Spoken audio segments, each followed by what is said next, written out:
The day began like any other in the quiet Colorado neighborhood where Michael and Laura lived. But something in the air felt slightly heavier without anyone knowing why.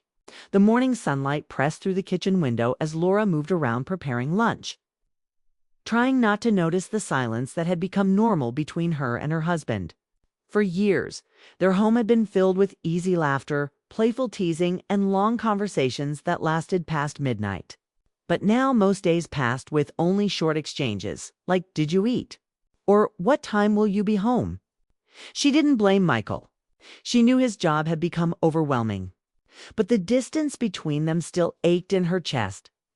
By noon, the house was warm, still, and quiet.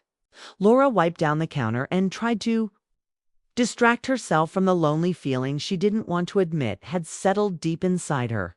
She missed the spark, the closeness, the feeling of being looked at like she mattered. But she kept those feelings pushed down because she didn't want to come across needy or emotional. She thought Michael felt the same, but neither of them had found the courage to say it. Michael came downstairs around the same time, stretching his neck after another restless night of sleep. He paused in the doorway, watching Laura for a moment. There was a time when he would walk over and kiss her cheek, but today he simply cleared his throat and asked, "Coffee?" "It's on the counter," she answered with a small smile. They exchanged polite words, both pretending they didn't see how far apart they had drifted. The silence felt heavy, but they lived with it because it was easier than confronting the truth. That was when Evan, Laura's 22-year-old stepson, walked in from the hallway. He had grown into a responsible, respectful young man, always careful with his words, always gentle in his tone. He had a habit of thinking too deeply, and it made him older than his age in some ways. Today, though, there was something unusual about him. His shoulders were tense, his eyes focused on the floor as he fidgeted with his hands. "Hey," he said quietly. Laura looked at him immediately. "Everything okay?" Evan hesitated. I need to ask something. But it's personal." Michael set his coffee down, eyebrows lifting. "Personal how?" Evan swallowed hard, struggling to find the right words. "I need advice about something. Something I don't really understand.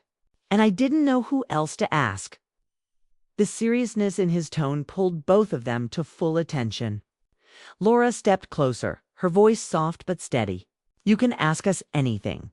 You know that." Evan nodded, his face turning a little red from embarrassment. He took a slow breath, gathering the courage to speak, a courage that seemed to take more strength than usual. "I got invited to something, a party, and I'm not sure what to think about it." Michael frowned. "What kind of party?" That pause just a few seconds changed everything. "A swinger-type party." Evan finally said, his voice barely above a whisper. The room froze.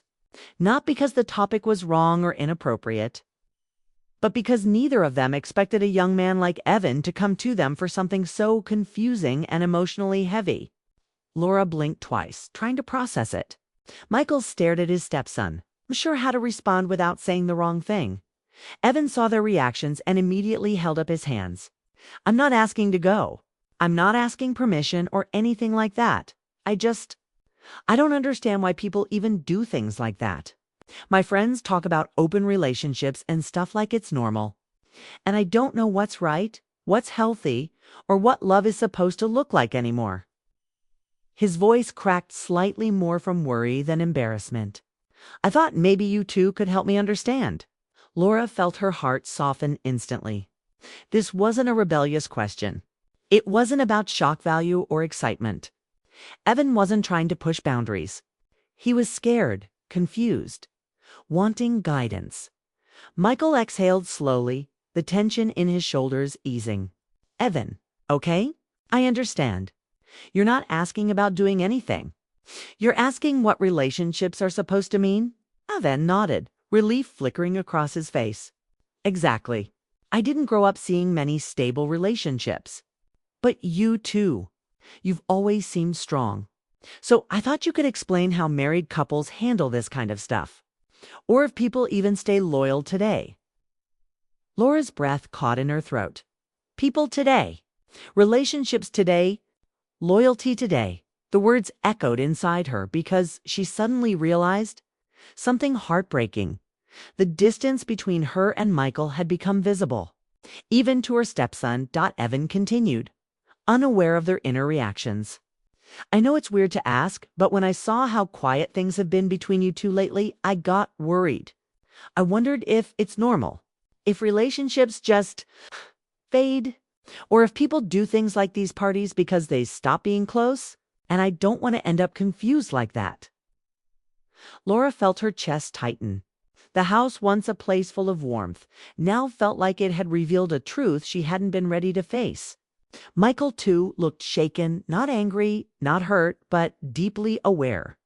They had been trying to ignore their problems, yet Evan saw it clearly. Do you two still feel close? Evan asked softly. That question broke the silence like a fragile piece of glass. Dropping to the ground, Michael opened his mouth, but no words formed. Laura looked at him, searching for something in answer. A sign. Anything. But even she didn't know what to say. The room felt colder for a moment. Evan looked down immediately. Sorry, I shouldn't have asked that. Forget it. No, Laura said quickly, her voice gentle but firm. You asked because you care, and we're glad you came to us. Michael nodded slowly. We're not upset. You didn't do anything wrong. Yvonne released a shaky breath. I just don't want to make a mistake. I don't want to lose myself. I don't want to follow what everyone else is doing if it's going to ruin my future. Laura gave him a soft, warm look. You won't, because you're aware, and you're asking the right questions. Evan managed a small, grateful smile, though the weight of the moment still hung in the air.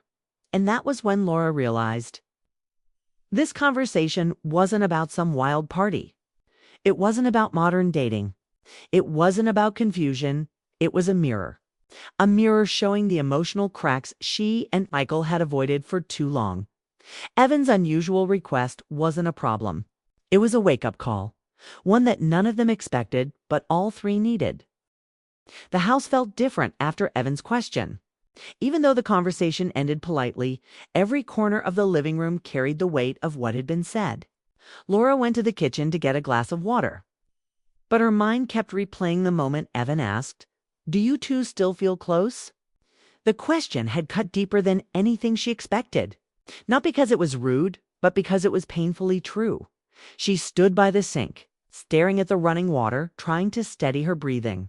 She felt exposed, like someone had quietly opened a curtain on her private fears. Evan didn't mean to hurt them, he genuinely cared. But his words had reached the very place she tried to hide from herself. Michael stayed in the living room for a moment longer, his hands resting on his knees. His pride didn't let him show much emotion, but inside he felt a tight pressure he couldn't ignore. He spent years telling himself that the distance in their marriage was temporary, caused by work or stress.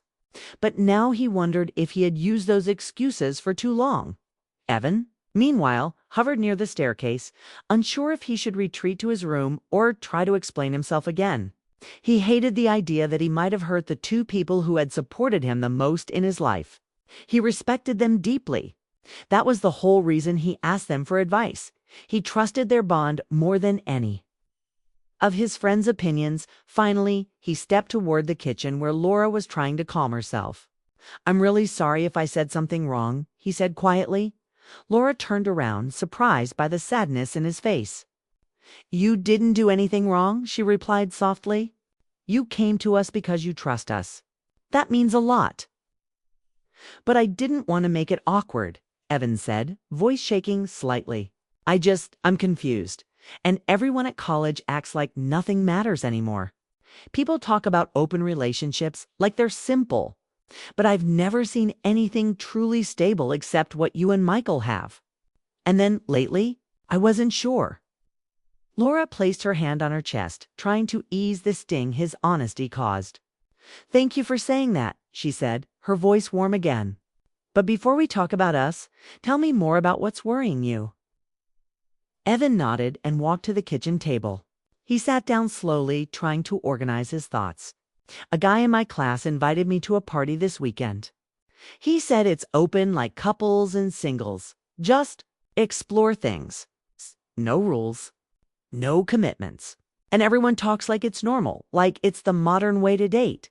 They keep telling me I'm old-fashioned because I want a real connection. Laura sat across from him. There's nothing old-fashioned about wanting something meaningful. Evan let out a tired breath. But when everyone around you says something is normal, you start thinking maybe you're the strange one. I don't want to follow the crowd. I don't want to do something that doesn't feel right. But I also don't want to be judged for thinking differently. Michael joined them, leaning on the doorway. You're not strange, he said. You're thoughtful. And that's rare. Evan looked between them, unsure if he should continue. I didn't know who to ask, he whispered. My friends would joke about it. My dad would probably give me a lecture. But you too. You've always seemed grounded. You've always made love look real. Laura and Michael exchanged a silent glance, one filled with both gratitude and quiet pain. Evan continued. But recently, I started noticing the quiet between you two. And I thought, if even you could drift apart, maybe nothing is stable anymore. Laura felt a tear gather, though she quickly blinked it away. We've been stressed, she said softly. But that doesn't mean we've stopped caring. Evan's shoulders relaxed a little. I wasn't trying to judge. I just needed to understand. I don't want to mess up my future because I listen to people who don't take anything seriously. Michael walked to the table and sat down too. Evan, listen, he said in a steady voice. Relationships take work. Real conversations. Real effort. It's not always easy. But what you're talking about, the party, the pressure to be modern, that's not what builds love. That's what confuses people. Evan lowered his eyes. That's what I was afraid of. Laura leaned forward. You're not wrong to question it. You're not wrong to want something deeper. That's actually a good thing. Evan looked relieved, but also emotional. Can I ask you something else? He said slowly. Of course, Laura answered. Do you think people can stay loyal? Truly loyal. Like, even after years, even when life gets tiring. Michael's breath caught. Laura's hands trembled. Evan wasn't asking about parties anymore. He was asking about life. Love, and the fear young people rarely admit. Michael cleared his throat. Yes, he said. People can stay loyal, but they have to choose it every day.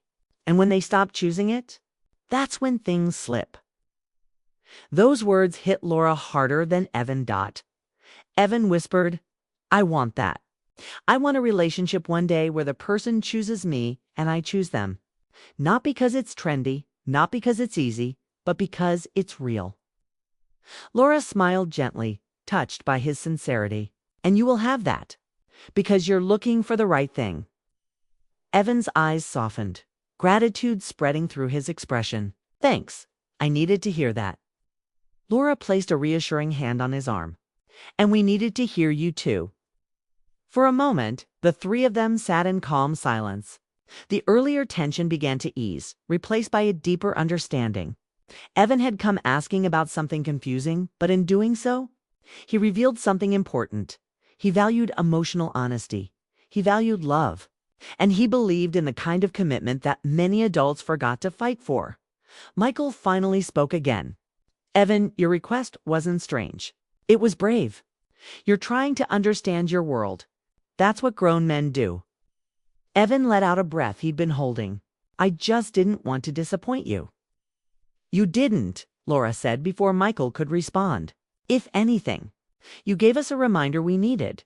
Evan nodded slowly. I'm glad. And just like that, the unusual request transformed into something deeper, a moment of clarity, a moment of truth, and a moment that quietly opened the door to a conversation Michael and Laura had avoided for too long. Evan didn't know it yet, but his confusion had sparked something inside their marriage's shift, a long overdue reflection, and an emotional awakening neither of them expected. The house didn't feel heavy anymore.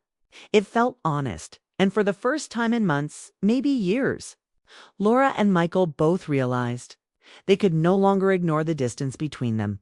They would face it soon, because Evan's question had finally forced the silence to break. The house was quiet long after Evan went upstairs. His footsteps faded down the hallway and the door clicked shut behind him, leaving Michael and Laura alone in the dimly lit living room. For a while, neither of them spoke. They just sat in the heavy silence, each lost in thoughts they had avoided for months. The lamps cast a soft, warm glow, but the warmth didn't reach the space between them. It felt like two people sitting on opposite sides of a bridge they had forgotten to cross. Laura stared at her hands, feeling a dull ache in her chest. Michael leaned back on the couch, staring at the ceiling as if the answers might be written there. Finally, Laura broke the silence. "Did you hear him?" she whispered. "The way he asked if we still feel close?" Michael slowly lowered his gaze. His voice was quiet but steady. "I heard him, and he wasn't wrong." Those simple words hit Laura harder than she expected. For so long she had carried the fear alone, telling herself she was imagining the distance. Hearing Michael admit it made everything real. But strangely, it also brought relief. At least now the truth was out in the open. Laura shifted slightly closer, her voice soft. "When did we stop talking? Really talking?" Michael rubbed the back of his neck, a habit he had when something bothered him. "I don't think it was one moment," he said. "It was a lot of little things. Work got harder. I got tired. And instead of coming to you, I just shut down." Laura nodded, feeling a pinch of sadness.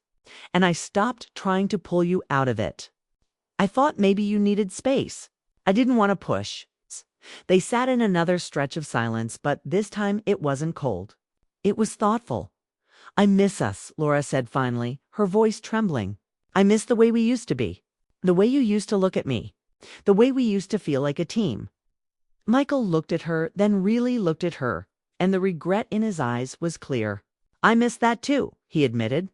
"I didn't realize how far we drifted until today." Until Evan said it out loud. Laura swallowed, fighting back tears. "Do you think we got lost?" Michael took a slow breath. "I think we stopped paying attention. Life got busy, and we forgot to check on each other." She nodded, letting his words settle. "We can't keep pretending everything is fine." "No," he agreed. "We can't." They sat quietly, absorbing the honesty between them. It wasn't angry or dramatic, just two people finally admitting the truth. Laura leaned back against the couch, closing her eyes for a moment. "Do you ever feel like we started living side by side instead of together?" Michael hesitated, then spoke carefully. "Yes, and I hate that. I don't want that for us." A soft breeze came through the open window, stirring the curtains. The sound of distant cars hummed through the quiet street. Life outside moved on as usual, but inside the living room, something was shifting. Michael reached for her hand, hesitant at first, as if unsure if she'd pull away. But when his hand touched hers, Laura didn't hesitate. Her fingers curled around his, and a familiar warmth spread through her chest. It wasn't passion, wasn't drama.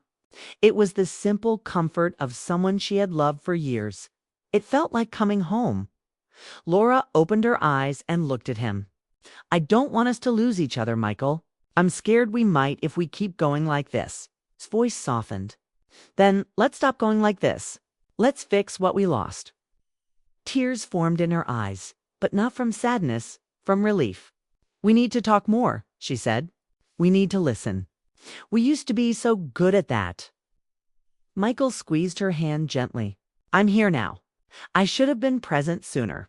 I'm sorry." She shook her head. "I'm not perfect either. I pulled away too. I didn't know how to help you when you were stressed." For the first time in months, their conversation felt real, honest. Raw Michael took a deep breath. "You know what Evan reminded me of today?" "What?" "That love doesn't fade overnight. It fades when we stop choosing it. And I haven't chosen us the way I should have." Laura felt her heart squeeze. "Then choose us now." "I am," he said quietly. "And I will. Every day." The sincerity in his voice made her eyes water. She hadn't felt this seen in a long time. Laura leaned her head on his shoulder. It's a simple gesture, but it felt like rediscovering something precious. His arm gently wrapped around her, pulling her closer. Not with desire, but with promise. They sat like that for a while, letting the weight between them melt. The distance that had grown for months began to shrink, not instantly, not magically, but slowly, honestly. After a long pause, Laura spoke again. I think Evan asked us that question because he's scared of ending up in a relationship that feels empty. Michael nodded, and we showed him that real love takes work, that it's not about being perfect. It's about being honest. Laura sighed. I'm glad he asked, even if it hurt. Michael smiled softly. Maybe we needed it. She nodded. Maybe it was a wake-up call. The clock on the wall ticked steadily. Outside, the sunset began to glow faint orange, casting soft shadows across the room. Laura turned her face toward him. Do you think we can get back what we lost? Michael's answer came without hesitation. Yes, because we still want each other. That's all we need to start. Our chest warmed at his confidence. I want that. I want us. Then we'll find our way, he said gently. Together. They stayed close, letting the quiet wrap around them, not the cold silence of before, but a peaceful one, a hopeful one. That moment didn't solve all their problems.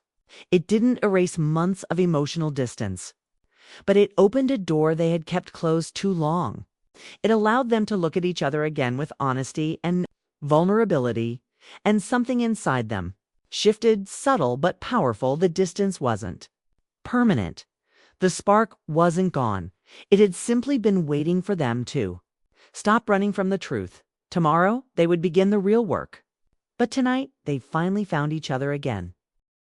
The next morning came quietly, with soft sunlight spreading across the living room floor. For the first time in many months, Michael and Laura woke up feeling lighter, as if the night before had lifted a weight they didn't realize they were carrying. Their conversation had been honest, raw, and long overdue. It didn't solve everything, but it opened their hearts enough for hope to slip back in. Michael brewed coffee and watched the steam rise. The house felt peaceful, warm, and strangely new, like a place ready for healing. Laura walked in a moment later, her hair tied back loosely, her face calm but thoughtful. They exchanged a gentle smile, the kind that used to come naturally. "Morning," she said softly. "Morning," Michael replied. Their voices carried a softness that felt refreshing. Before either of them could continue, footsteps approached from the hallway. Evan appeared, wearing a nervous expression. He stopped near the kitchen entrance, unsure if joining them would be welcome after the heavy discussion the day before. "Hey," he said carefully. "Good morning," Laura replied with a warm tone that encouraged him to come closer. Michael nodded too. "Morning, Evan. Come sit." Evan pulled out a chair slowly, his hands tapping lightly on the table. He looked embarrassed, but also relieved that they didn't seem upset with him. "I hope I didn't cause trouble yesterday," he said. "You didn't," Laura assured him. "You opened an important conversation." Evan let out a breath he didn't know he was holding. "I was worried. You two seemed distant, and I didn't want to make things worse." Michael shook his head. "You didn't make it worse. You helped us see something we needed to face." Evan's eyes softened. "I'm glad." A moment of comfortable quiet followed. Then Evan cleared his throat. "I still have questions. Not about the party. I already decided I'm not going." Laura smiled proudly. "Good choice." Evan shrugged. "It didn't feel right. I don't want something confusing or casual. I want something real, something healthy. And yesterday made me think even more about what I want in the future." "What's on your mind?" Kale asked. Evan hesitated, carefully choosing his words. "I want to understand. Kale, couples stay connected. Not in a physical way. I mean emotionally. How do you stay close after so many years? How do you not drift apart?" The question carried more weight than his earlier ones. It wasn't about modern dating, pressure from friends, or confusing invites. It was about life, loneliness, fear, and hope. Laura glanced at Michael. He nodded, giving her the space to speak first. "I think the most important thing," she said gently, "is communication. Real communication. Not the small daily updates, mean talking about what hurts, what scares you, what you need. Evan nodded thoughtfully. That makes sense? Michael leaned forward. An effort. Love doesn't survive on its own. You have to choose it, especially when life gets busy. Laura added, and you have to be honest about your feelings, even when it's uncomfortable. Evan listened carefully, absorbing every word. He wasn't asking out of curiosity, he was asking out of hope, out of a desire not to repeat the mistakes he had seen growing up. He hesitated before asking again.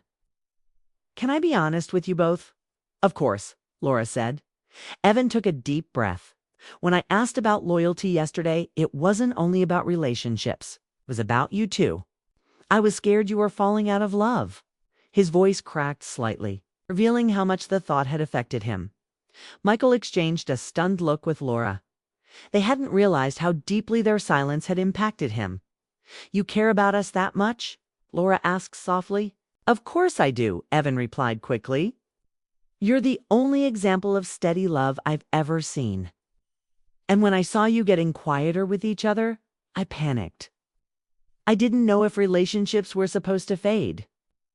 I didn't want to believe that everything falls apart eventually. Laura reached across the table and touched his hand. Evan, that means more to us than you know. Michael added, and thank you for caring enough to ask. It made us face the truth. Evan looked relieved, but still emotional. So, you two are okay. Laura smiled a real, warm smile that reached her eyes. We're working on us, and we're starting fresh. Michael nodded. We're closer today because of what you asked. Evan blinked, surprised. Really? Really? Michael said. You reminded us that love needs attention. Evan looked down, his emotions settling. His shoulders relaxed in a way they hadn't before. Then he asked something unexpected, something deeper, more vulnerable, and more mature than anything he had said so far. Can I ask you? One last thing. They both nodded. Evan took a breath. How do you fix something that's drifting before it breaks? How do you stop distance from turning into damage? The honesty in his voice made Laura's heart ache. He wasn't just asking about their marriage, was asking for himself, his future, his fears, his doubts. Michael leaned back, thoughtful. You fix it by noticing early, by admitting the problem before it grows. Laura added, and you don't wait for the other person to speak first. You step forward, even if you're scared. Evan nodded slowly, learning. So it's about choosing the relationship again and again. Yes, Laura whispered. Exactly. A silence followed, soft, warm, meaningful. It wasn't heavy like before, was healing. Then Evan looked up with a small, hopeful smile. I'm glad you two are okay. I didn't want my question to hurt anything. I just didn't want to lose the example I look up to. Michael's eyes softened. You didn't hurt us. You helped us. Laura added, and you reminded us that someone is watching us, learning from us. That matters. Evan nodded, relieved. Good. I don't want to repeat the mistakes I saw growing up. You won't, Laura said confidently, because you're already paying attention. The three of them sat there, connected by honesty that none of them planned, but all of them needed. Something had shifted in the room, a quiet understanding, a renewed sense of trust, and a deeper bond. Michael stood up and gently squeezed Evan's shoulder. Thank you for trusting us. Ellie. Evan smiled shyly. Thank you for listening. Laura stood too, hugging him lightly. Your family. That's what we do. Evan hugged her back, relief settling in his chest. The fear he had carried for weeks, the worry that love always fades, finally loosened. When he stepped back, he looked peaceful for the first time. And in that moment, the unusual request, the one that began with confusion and fear, became the very thing that stitched their family closer. Not with drama, not with conflict, but with truth. Laura and Michael didn't just fix their marriage, that day they rediscovered it. And Evan didn't just find answers, he found hope. The house no longer felt divided, it felt whole. And for the first time in a long time, love felt steady again.